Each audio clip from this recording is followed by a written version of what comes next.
I am in a major dilemma and haven't been sleeping much due to what my boyfriend did. I've been dating my boyfriend for around 2 years now. We have had several petty fights before in which he usually does something where he shuts down completely. We have been to therapy over this. We have talked about things he can tell me in the middle of an argument like, hey, I need to take some time away from this, and he just never does this. Most of the time when we're in an argument, all he does is he will either walk out of my house, or sit in one place completely mute. I could be crying and screaming and he will just be completely mute staring at a wall. He knows just how badly this hurts me. I've told him over 100 times how badly it makes me feel, and quite literally makes me feel like I'm going crazy. This previous weekend, we got into an argument, and he got into his bed and refused to speak to me again, doing the silent treatment.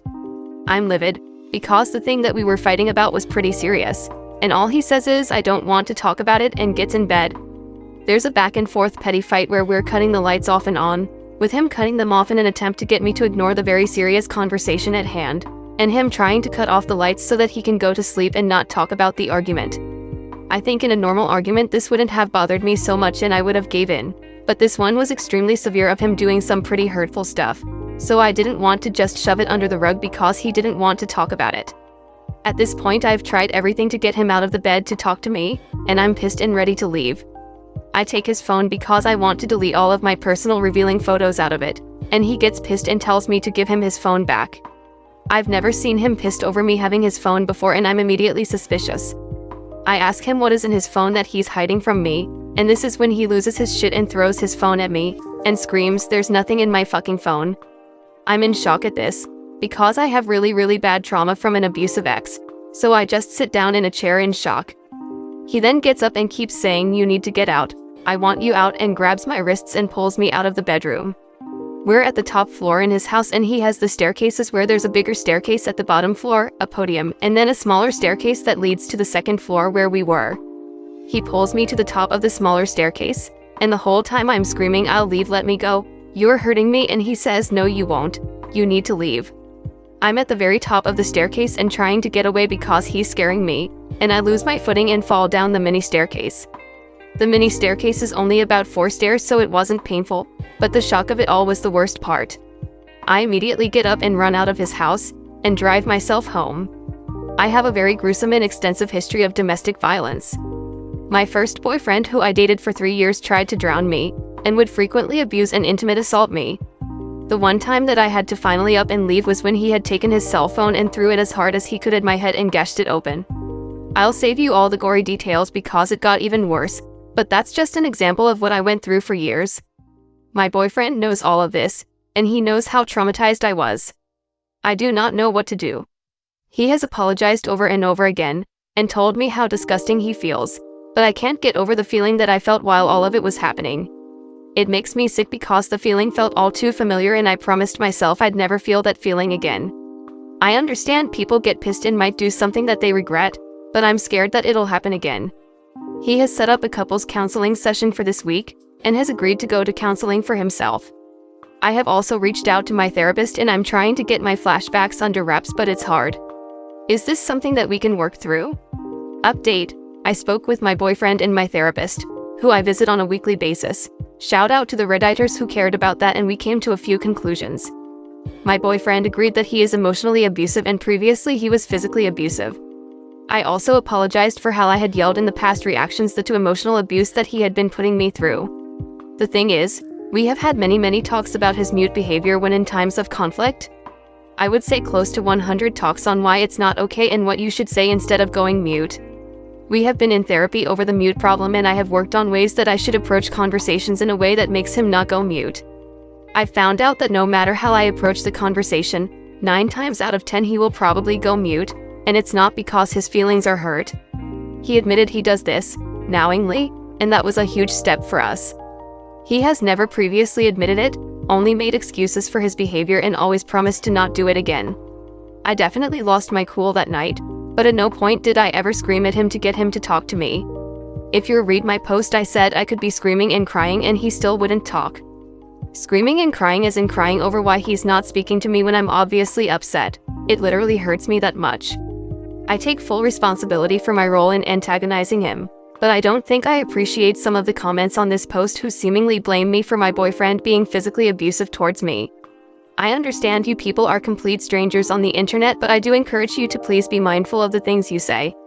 One thing my previous abuser used to tell me was that I was the reason why he decided to drown me, choke me, or do any of the god-awful things he had done. I am to a point where it's easier to read through some of those things online, but I'm sure that if you did comment that on the wrong DV's survivors Reddit, that would likely send them into a spiral. I'm still unsure of my next steps from here because things are still fresh and I'm still processing. But I do encourage everyone to be kind and to be mindful of the things you post. Comment. Mo, you should not get over this. He became violent. This means you are in another violent relationship. I'm guessing your ex didn't start off with all the brutal attacks. It probably started with smaller stuff, so you know the dynamic well. You can't get over it because your Kill Bill alarm sirens are blaring because you are in yet another abusive relationship. Just the physical abuse is in its very beginning stages. This is your experience speaking. It doesn't matter how many times he apologized, that's to be expected. That is part of the abuse cycle, the apologizing, the tears, the begging. I'm sure your ex did that too, at least at the start. Later it stops. Additionally, this relationship seems to make you your worst self. The screaming is not okay, you are being abusive too, only verbally. I will assume you are not like that normally.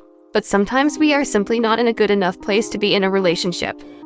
And sometimes a specific person just makes us our worst self, pulls out all the ugly from us.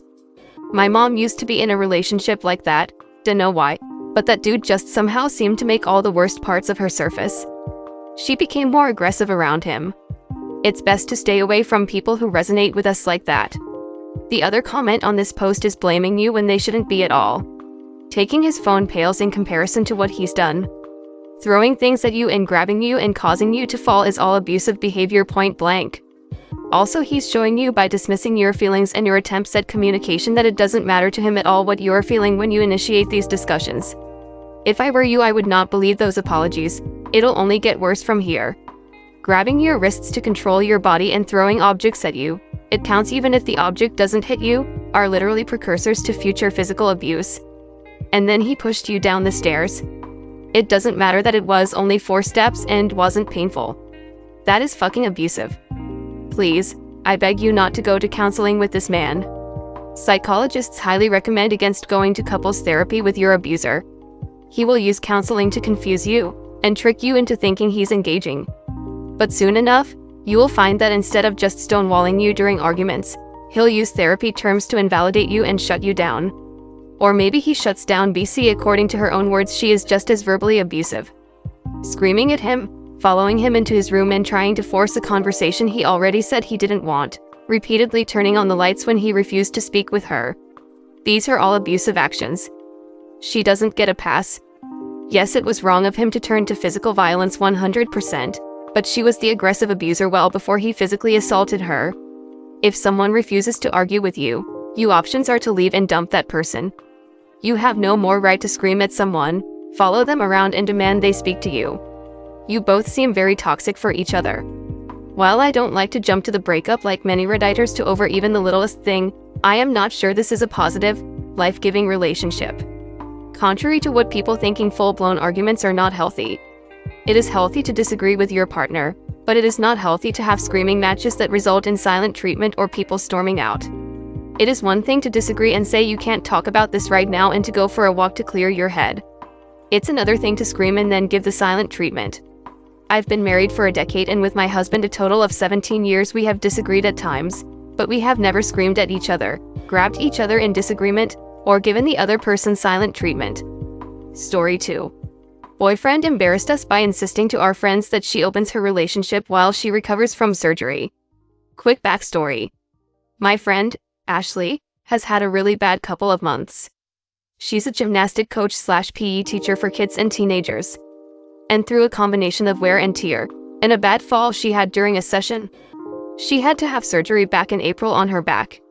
She had to go back in October for a second operation.